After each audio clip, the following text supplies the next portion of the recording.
Hey everyone, and welcome to my second video analyzing some of the key elements of Sir Terry Pratchett's writing style, all excerpts taken from his novel, Small Gods. In some ways, this video is an extension of the last, as the satirical tone of Terry Pratchett permeates the entire novel, but because it's the ambition of many writers to express their most profound societal and cultural critiques in narrative form, in this video I've decided to focus specifically on how Pratchett weaves his insightful passages into his narrative. Take the following, for example. His mind boiling with the events of the day, Brutha shouldered his way through the suddenly silent crowd. Brutha. People have reality dampers. It is a popular fact that 9/10 of the brain is not used, and like most popular facts, it is wrong. Not even the most stupid creator would go to the trouble of making the human head carry around several pounds of unnecessary gray goo if its only real purpose was, for example, to serve as a delicacy for certain remote tribesmen in unexplored valleys. It is used, and one of its functions is to make the miraculous seem ordinary and turn the unusual into the usual. Because if this was not the case, then human beings, faced with the daily wondrousness of everything, would go around wearing big stupid grins, similar to those worn by certain remote tribesmen who occasionally get raided by the authorities and have the contents of their plastic greenhouses very seriously inspected. They'd say wow a lot, and no one would do much work. Gods don't like people not doing much work. People who aren't busy all the time might start to think. Part of the brain exists to stop this happening. It is very efficient. It can make people experience boredom in the middle of marvels, and Brutha's was working feverishly. So he didn't immediately notice that he'd pushed through the last row of people and had trotted out into the middle of a wide pathway until he turned and saw the procession approaching.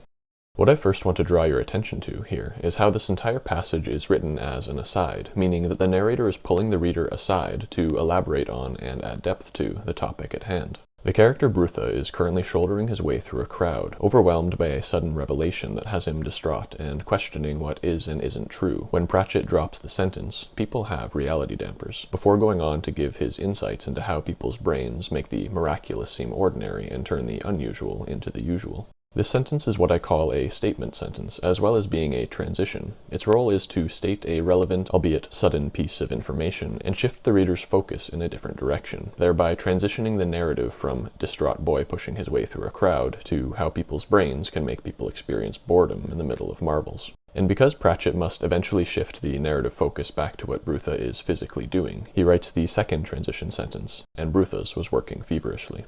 Together, these two transition sentences work to sandwich this insightful passage, inserting it into the narrative at a time when the aforementioned insights are relevant to both the character and the plot.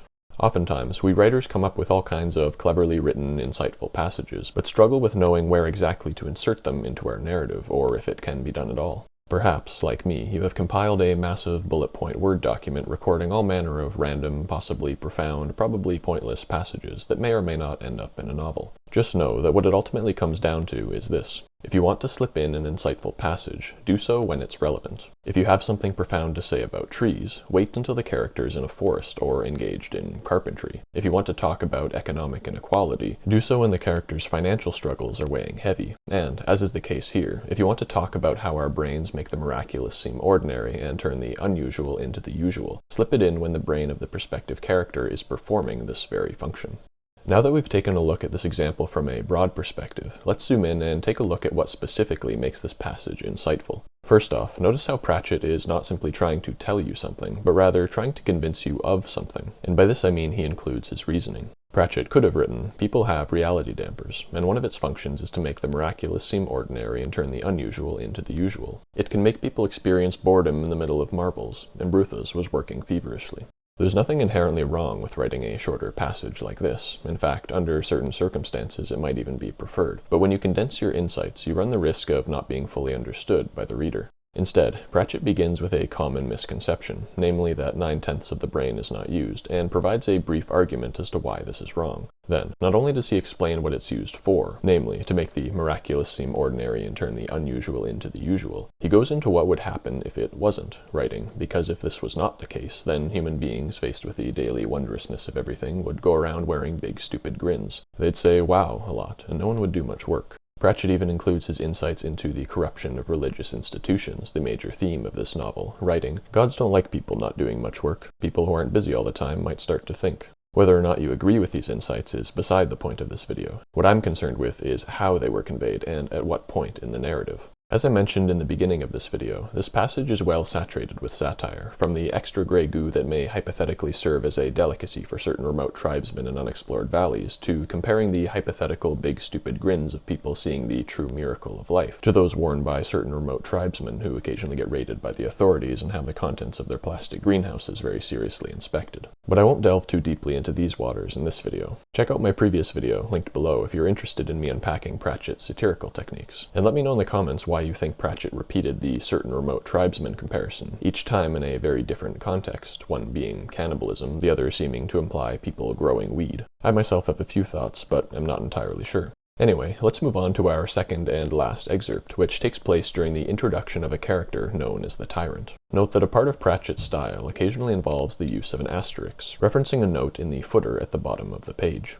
Brutha nodded. The doors swung open. All over the world there were rulers with titles like the Exalted, the Supreme, and Lord High something or other. Only in one small country was the ruler elected by the people, who could remove him whenever they wanted, and they called him the Tyrant. The Amphibians believed that every man should have the vote, provided that he wasn't poor, foreign, nor disqualified by reason of being mad, frivolous, or a woman. Every 5 years someone was elected to be tyrant, provided he could prove that he was honest, intelligent, sensible, and trustworthy. Immediately after he was elected, of course, it was obvious to everyone that he was a criminal madman, and totally out of touch with the view of the ordinary philosopher in the street looking for a towel. And then 5 years later they elected another one just like him, and really it was amazing how intelligent people kept on making the same mistakes.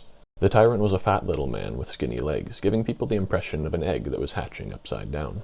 As you can see, this comedically insightful description of democracy is sandwiched neatly between Brutha opening the doors to the tyrant's courtroom and him actually seeing the tyrant. It functions not only as comedic insight, but also as an introduction for the character we're about to meet. Remember, when slipping in these insightful passages, do so when they are relevant to the character and/or the plot.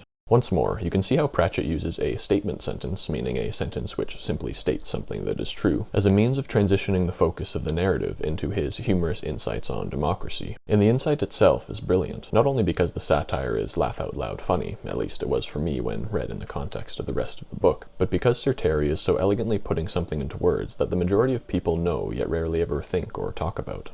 If you haven't read the book, you can replace the part about the ordinary philosopher in the street looking for a towel with just the ordinary person in the street, as that references something earlier on. But look at how, once again, Pratchett takes the reader straight down the rabbit hole, describing each major step in the democratic cycle from such a perspective and in such a way as to convey to the reader how the entire process is corrupt, when a lazier writer might have settled for simply telling the reader that it was corrupt, leaving out the how and/or why.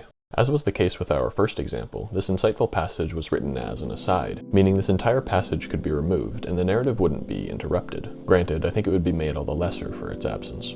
Anyway, I hope you found my analysis of Terry Pratchett's writing techniques useful. Let me know in the comments if you have any questions, and as always, like and subscribe for more technical writing videos.